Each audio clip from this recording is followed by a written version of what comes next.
Comenzamos esta presentación hablando sobre qué es la Ilustración. Decimos de ella que es la principal corriente de pensamiento europeo durante el siglo XVIII.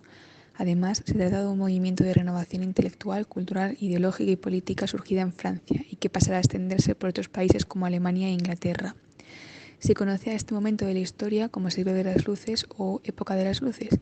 Además, muchos la llaman como el movimiento del iluminismo. Se dio lugar, gracias a ella, a una modernización cultural y a una renovación de las caducas estructuras del antiguo régimen, para así combatir la ignorancia y el fanatismo religioso. Es en este momento donde el hombre recupera la fe en sí mismo y se usa por primera vez la razón para dar un porqué a las cosas. En cuanto a las personas que la llevaron a cabo, fueron la burguesía y la aristocracia las dos grandes clases donde predominó este pensamiento. Se concedían reuniones sociales para discutir sobre este pensamiento en salones. En estas reuniones había intelectuales de todos los ámbitos, y entre los ilustrados que destacan son estos que se encuentran en la pantalla, entre los que están Montesquieu, Voltaire, Rousseau, Locke y Kant, quienes, para entender la vida, decían que habría que usar la razón. En cuanto al contexto, los antecedentes que dieron lugar a la Ilustración fue la era de la razón del siglo XVI y XVII, así como un analfabetismo muy grande en Europa, además del predominio de las guerras religiosas.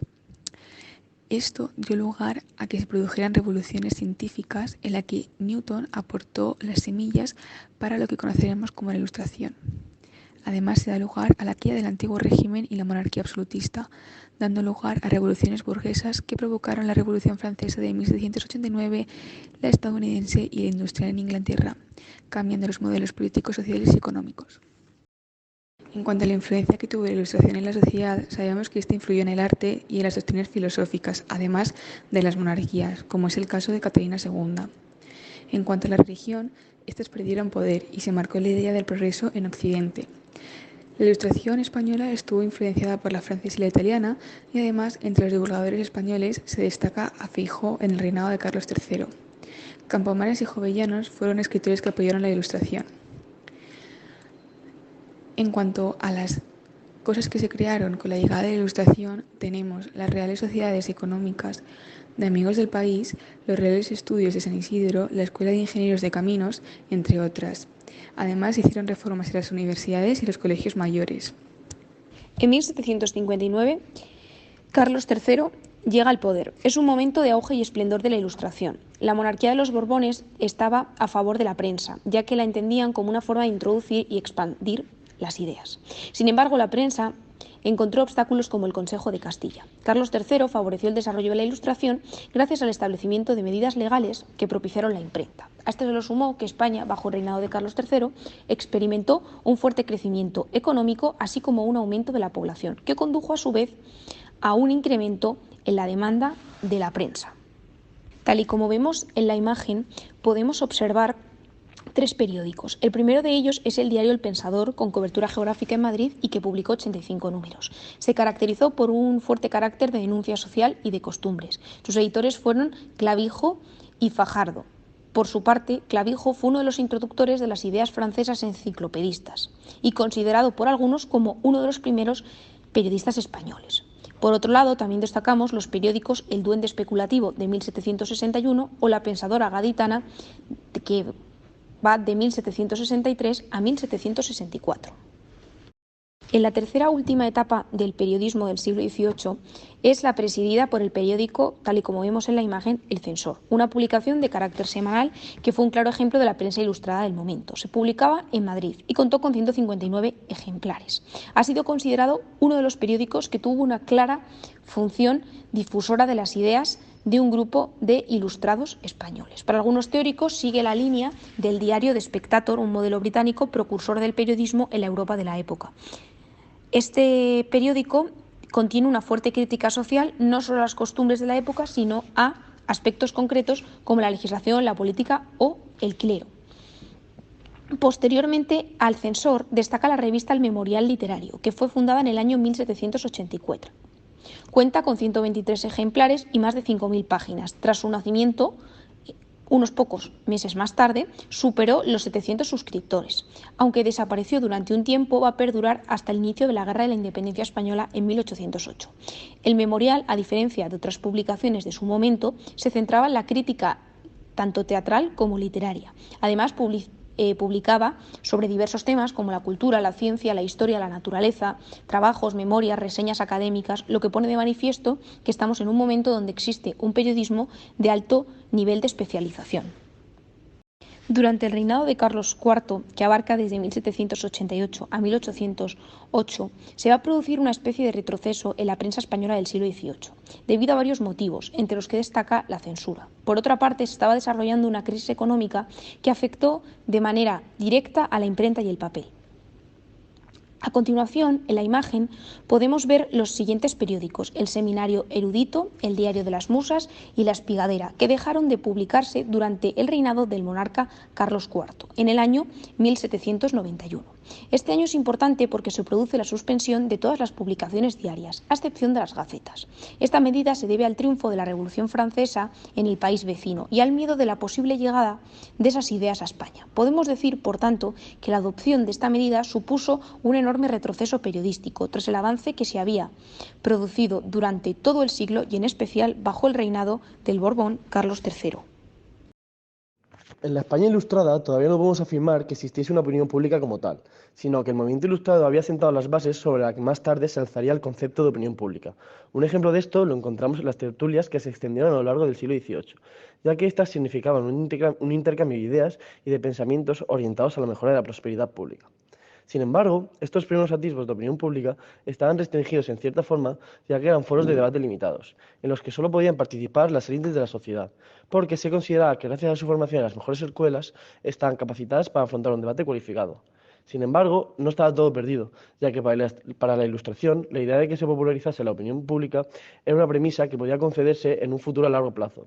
Esto podría suceder cuando el grueso de la sociedad se formara intelectualmente de una manera adecuada, ascendiendo a un nivel intelectual que le permitiese participar en estos debates. En el siglo XV encontramos los primeros atisbos de noticias cuando aparecen los romanceros noticieros, unos escritos que relataban los sucesos acontecidos en la Guerra de Granada. Posteriormente, en el siglo XVII, surgen otras nuevas tipologías de medios en España, como por ejemplo los mercurios o gacetas, que consisten en una serie de boletines que tenían el objetivo de informar de los sucesos acontecidos en las ferias comerciales de más relevancia o en los puertos que albergaban mucho tráfico. El valido de Carlos III, Juan José de Austria, decidió que sería una buena manera de publicitarse a sí mismo mediante la edición de estos medios. Para ello, contrató a un gacetero flamenco para escribir e imprimir la primera Gaceta Española en 1661, denominada la Gaceta de Madrid. Esta publicación llegó a ser periódica y tuvo diferentes nombres a lo largo de toda la historia. Cabe destacar que este periódico evolucionó de una manera tan notoria que llegó a convertirse en el actual boletín oficial del Estado. Acerca de la opinión pública en esta época, no era algo que los grandes medios valorasen de una manera notoria, ya que los periódicos están orientados hacia un público instruido y con un alto nivel intelectual. En relación a lo mencionado en el apartado anterior, por la gran mayoría de ciudades importantes empiezan a surgir gacetas en el siglo XVII y XVIII, y el contenido no tardará en diversificarse y pluralizarse. Esto provocó que los periódicos y gacetas fueran una de las vías más importantes por las que entraron en España las ideas ilustradas y la ideología burguesa. Durante la España ilustrada se distinguen claramente dos tipos de publicaciones diferentes: la prensa culta, con los papeles periódicos, y la prensa popular basada en almanaques y pronósticos. El primer tipo de publicaciones se imprimían con el permiso del Consejo de Castilla y estaban sometidas a la censura eclesiástica. Los burgueses decidieron crear también publicaciones de carácter popular. Su gran influencia llevó a Carlos III de España a prohibir su publicación en 1767, bajo el pretexto de que constituían una lectura banal e inútil para el pueblo. La ejecución de la familia real francesa provocó un recrudecimiento de la censura y la suspensión temporal de la prensa. Las consecuencias se hicieron notar cuando el rey Carlos IV de España prohibió la publicación de toda la prensa, salvo los periódicos oficiales, el 24 de febrero de 1791. El concepto de opinión pública deja de ser entendido en esta época en el sentido de fama o reputación, para designar una actitud de crítica social por parte de la burguesía que reclama más poder y representación política a través de la columna de los diarios. En Madrid, en 1606, se publica la relación impresa con periodicidad semestral más antigua de España. En Barcelona circulaban las primeras gacetas semanales, la Gaceta y Novas Ordinarias, 1640-1643, las cuales editaba la monarquía francesa. pero fue la Gaceta Ordinaria de Madrid durante la época del rey Felipe IV, en 1661, cuando empezó el periodo mensual. Fue en el reinado de Carlos II, en 1677, con la Gaceta de Madrid, cuando se editaba semanalmente. A día de hoy es lo que conocemos como Boletín Oficial del Estado. En 1736, Martínez Salafranca creó Memorias eruditas para la crítica de artes y ciencias, pero como su calidad era pésima no obtuvo mucha relevancia. En 1737 se creó la revista Diario de los Literatos, con un periodo trimestral, a pesar de lo que indica su título, pues este periódico seguía un modelo francés.